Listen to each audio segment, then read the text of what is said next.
what's going on, everybody? This is going to be a real quick one here, and I apologize for the video earlier. I made it like 2 days ago, and I forgot to finish uploading it, so yeah, my bad on that one. But this one right here is going to be just about this one news article that I saw, and I'm just going to read it to you guys because it was actually pretty interesting, and it's relevant to crypto and the channel, and I don't know, maybe you guys find it interesting too. So without nothing more, let's get into it. Looking at the charts, we had a little bit of, a little bit of uptrend action going on today. And if you want, maybe we'll swing back by that at the end here. But over here on Zero Hedge, we have the people who engineered record inflation want to control cryptocurrency by my man Tyler Durden over here. Actually, no, it looks like this one was originally by Simon Black via sovereignman.com. And it looks like it might just be like a reprint, repost, however I want to go. But here we go. On the 1st of May, in the year 1716, a swashbuckling Scottish entrepreneur was making this pitch of his lifetime to the head of the French government in Paris. The entrepreneur's name was John Law. By all accounts, he was an incredibly charismatic and had a flamboyant, larger-than-life personality. He was something like Adam Newman, formerly of WeWork, the kind of person who could talk anybody into anything. And John Law's pitch that day was to launch an entirely new financial system. King Louis XIV had just died 8 months before, leaving France in terrible financial ruin. Decades of endless wars, palaces, and profligate spending had bankrupted the French government. The situation was so dire, in fact, that there was hardly any gold left in the French treasury. So the new head regent of the government, Duke Philip II of Orleans, was desperate for a solution. Law made him a bold proposal. The Duke would provide Law with a special banking license, and in exchange, Law would create a new system of paper money that would bring more gold into France and help pay off the crippling national debt. Yeah, something we know a little bit about, don't we? Philip agreed, and only a few weeks later, John Law's new Banque Generale Privée was in business. If I said that wrong, let me know. It turned out that people loved the idea of paper money, and within a year, his paper banknotes were circulating widely throughout the French economy, and the government even accepted them for tax payments. Law made his paper money even more valuable in late 1717 after he had taken control of the Mississippi Company. The French Mississippi Company was something like the Dutch East India Company. It was a private enterprise that had received royal monopoly over all the land and resources in France's America colonies. Almost immediately after securing rights to the monopoly, Law offered shares of the Mississippi Company to the public. It was like a giant IPO. You might be able to see where this is going already, but Law sweetened the deal by allowing people to pay up to 75% of the share price using his bank's paper money. You've all seen those things where, hey, if you use this, we'll give you a discount if you use our coin or token or money or whatever it might be. Fairly standard. Maybe he was the first, who knows. The Mississippi Company IPO was a smashing success. It was so popular that Law was offered bribes, sex, and political favors from French nobles in exchange for the opportunity to buy a few extra shares. I'd hate to see what those sex propositions from French lords looked like, but who knows? The famous philosopher Voltaire was eyewitness to this and wrote, "I myself saw him pass through the galleries of the Palais Royal, followed by dukes and peers, marshals of France, bishops of the church." And at first, the share price soared. Just IPO, regular another day. ICO even, maybe. But bear in mind, the Mississippi Company had zero activity. Hardly anyone was living in France's southern colonies in America, and there was virtually no trade or commerce going on at all. The government even tried deporting criminals to America, trying to increase the population of the colonies. They offered hundreds of acres of land for free to anyone who would go and, agree to farm or build or, you know how that went. Yet economic activity still failed to transpire. Eventually, the French public realized the truth. There would be no gold, no gems, and no vast riches coming from the Mississippi Company. And the stock price began to quickly collapse. Not a dip you want to buy. Law tried to prop up the stock price by creating more paper money backed by absolutely nothing and using that new money to buy shares of the Mississippi company. But all he ended up doing was creating inflation with so much new paper money circulating in the economy, prices everywhere rose. So yeah, all our modern monetary theory peeps out there, we got a little historical precedent for what we're saying, just saying. By May 1720, retail prices in France had doubled. It was full-blown hyperinflation and people panicked. They feverishly began selling off their Mississippi Company shares and trading their paper money for any real asset they could get their hands on. Also sounds familiar, doesn't it? One nobleman, Duke Henry Jacques de Comont, I probably got that wrong, dumped all of his paper in exchange for a warehouse full of candles. A Parisian merchant sold his in exchange for crates of chocolate and coffee. Nice little barter system we got going there, all right.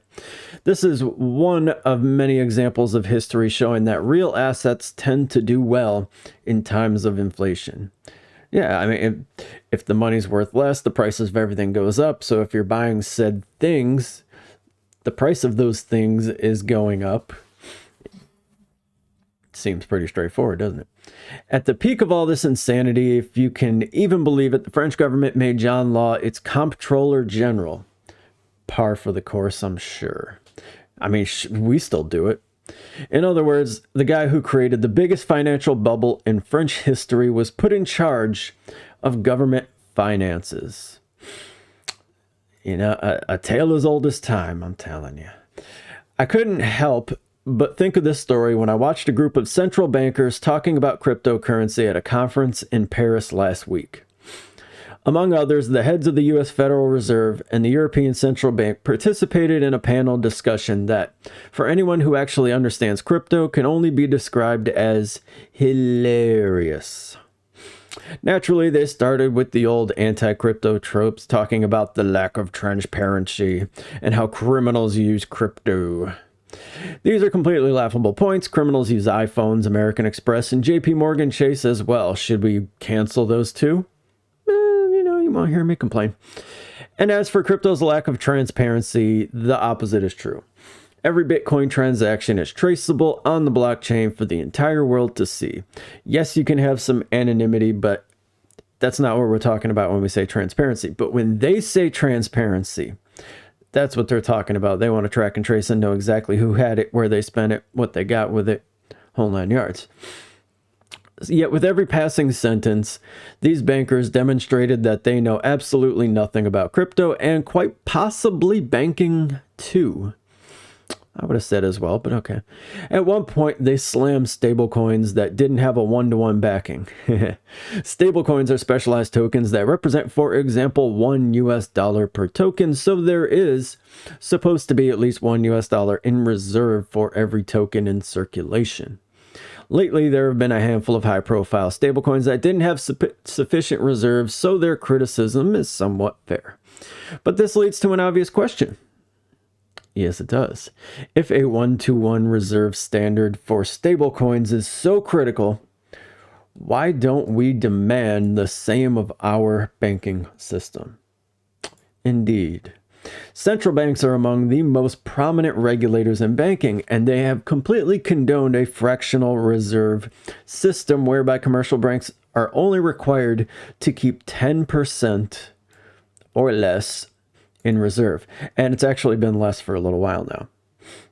As far as I know, from what I heard, I mean, they just kick the whole reserve limit altogether. In other words, these people are perfectly fine that commercial banks gamble most of their customers' money on the latest investment fad of the day. It's fine to be outraged when a few stable coins aren't 100% reserved, but they should be equally outraged that commercial banks aren't even 10% reserved. The biggest laughs, though, took place when these central bankers started talking about rolling out their own digital currencies. And here we go. The Fed wants to create a dollar coin, and the European Central Bank wants to create a euro token. I wonder why they picked token over coin, but maybe euro coin sounds stupid. This is truly rolling on the floor, laugh out loud funny, given that these people have no clue about technology. I'd be amazed if they could do anything other than send text messages and make phone calls on their friggin' smartphone. The Federal Reserve's most important payment system, FedACH, which processes over 50 million transactions per day, still takes 2 to 3 days for payments to clear. Insane at this day and age. It's so outdated, it's as if they're still sending satchels full of cash via the Pony Express. It's also ridiculous that people who have failed in every possible aspect of their responsibility think that they are qualified to administer a brand new financial system. These central banks failed to anticipate inflation. They failed to recognize it. They failed to do anything about it for more than a year. And now they're hell-bent on causing a recession. They've pretty much been a complete disaster. Yet now they want to be in charge of crypto too. Are these people serious? To me, this is really one of the great benefits of crypto and of real assets altogether. Holding paper money is ultimately a vote in favor of central bankers, an expression of confidence that they know what they're doing. Personally, I have little confidence in these people, and that's why I think it makes sense to hold other types of assets that they don't control, including real assets such as real estate, commodities, productive businesses, etc., and decentralized crypto assets. Excuse me. So not a terribly long or in-depth article, but I found it interesting. And you know what? I'm a history nerd, so I like the little the French history going on there a little bit too. But yeah, let me know in the comments, what do you guys think? What's your opinion on it? I imagine everybody watching here has a fairly strong opinion on the matter, so I'll be curious, to hear it from your perspective. Everybody has a different, I don't know, what's the word? You get different conglomeration of research and learning and article reading behind you. So yeah, everybody has like a slightly different look on it. Whether or not you're in like a different industry would also affect, if there's anybody who's been working at banks or, loans or anything like that, and you have kind of a closer to inside look at banking and financial industry. I'd say at this point one thing I'll say about the author is I get where he's coming from, and I get why that would be your first, I don't want to say like adolescent reaction to the news of, top central banks trying to take over crypto. Because it's a fairly reasonable reaction, especially looking at the way things are right now, particularly from an outside perspective. But I would also want to add that, yes, while it's easy to attribute everything going on right now to incompetence or ineptitude or even outright stupidity, the fact that the people who are running these systems may not be the smartest in the world, many of them I would hesitate before going as far as calling them unintelligent. Because just doing what they're doing, or even prior to what they're doing now, maybe it was a career's worth of work in finance industry that even if they were only just managing other smart people or just only catching, the view from 30,000 feet, and say they worked at Citibank or JP Morgan or Goldman Sachs. Well, I think they all worked at Goldman Sachs, but say they kept things running smoothly over there, stayed profitable, did what they did, managed to keep up with, general various regulations and, all that BS, or maybe they were really good at running scams under the books. I imagine they do have some level of intelligence, but at the same time, when it comes to maybe common sense below the ivory tower, I'd venture to guess that they are disconnected from the reality that most of the rest of the world lives in. I mean, hell, like even where I'm at, I'm disconnected from the reality of somebody in, southern Sudan having to deal with Islamic rebels every day and hasn't worn a pair of shoes their entire life. Everybody's a little removed from the next, level above and below. And these people are at the highest level. So it's easy to imagine that they are so removed from everybody else below them. But when it comes to crypto, obviously, they don't understand the technology. All they understand is that is a digital. They may understand that it's a digital asset. Maybe in their mind, they see it as just digital money, and that, it works through encryption, and it's actually turned out to be pretty safe as far as the blockchain itself goes. And they understand that people are making money off of it. They understand that maybe they're not getting their entire cut from said people. And so obviously the biggest thing up to this point, and still including this point, is that, they're trying to get their cut. They don't want people to be able to dodge, paying their tithe to the king.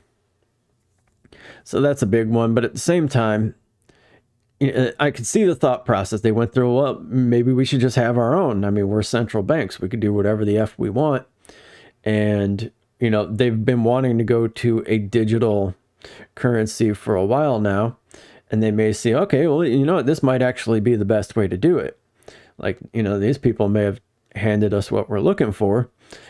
Obviously, they're not going to be using anything over here on this list.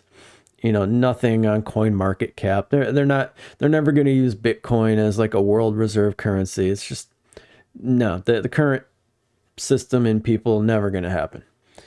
The fact that they can't inflate it, they can't control it, it's just not going to happen. But they will certainly use it for their own, like they said, dollar coin or euro token or whatever it may be. And they want the control. And they flat out said this. They've been talking about it for years, writing about it for years. This is not a secret, no conspiracy theory. They straight up want to be able to track and trace from beginning to end the entire process. Like just the idea of people not getting taxed into the dirt appalls them. It really does. I'm not even my opinion. It's what it is. But yeah, and the fact that, yes, the people at the top are not going to be running and implementing and managing that system. They're just going to give the order. That's the thing that I think this author overlooks, is that they don't have to be smart. They don't have to be geniuses. They got money. They can hire smart people. And those smart people will make it happen. They will. I mean, I guarantee they'll be hiring people from the crypto industry that'll come in there and help them do it themselves. So, is what it is. Eventually, it's coming. The only thing that I contemplate now is how much competition is there going to be between, let's call it legacy crypto and central bank crypto. Are they just going to try to muscle out everybody else and say, nope, we're starting to phase that out. We're going to make it harder and harder. We're going to regulate it to the point of, wrapping around its throat till its face turns blue, to the point where it's hard to buy. It's hard to do anything. You can't do any trading. Like they may get to that point and essentially just try to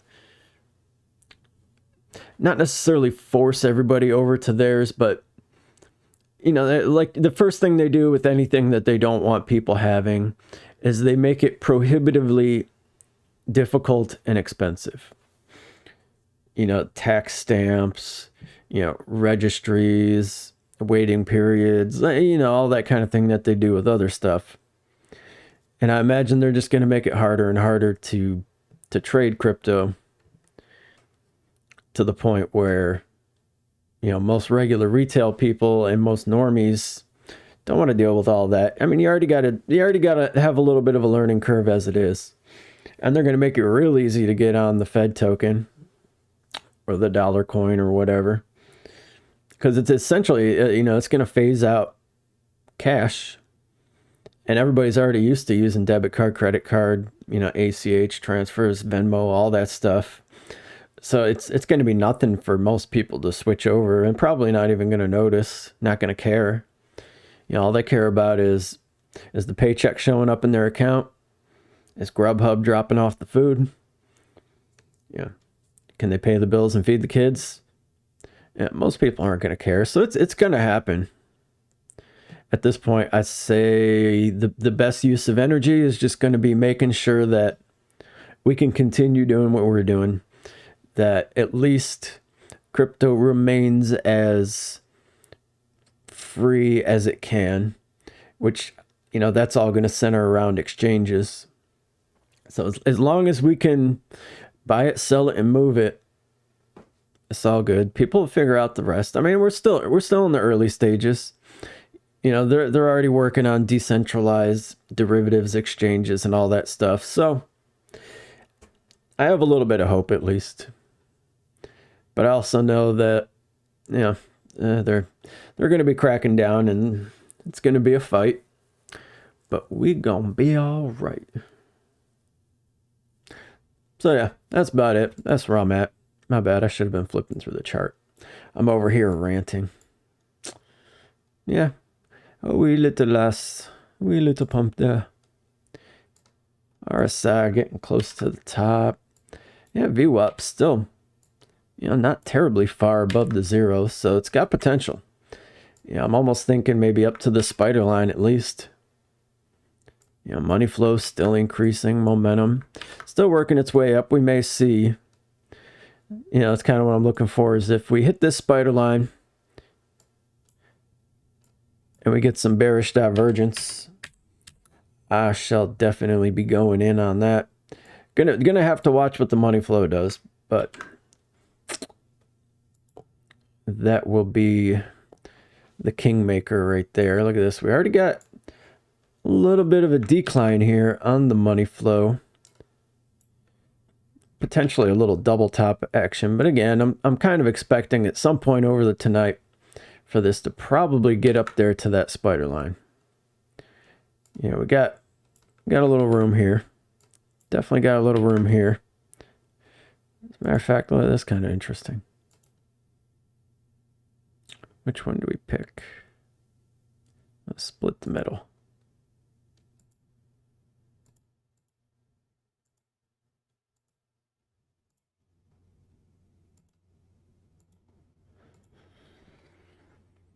We'll see. That'd be kind of interesting. We'll see if this little trend line across the momentum waves holds true.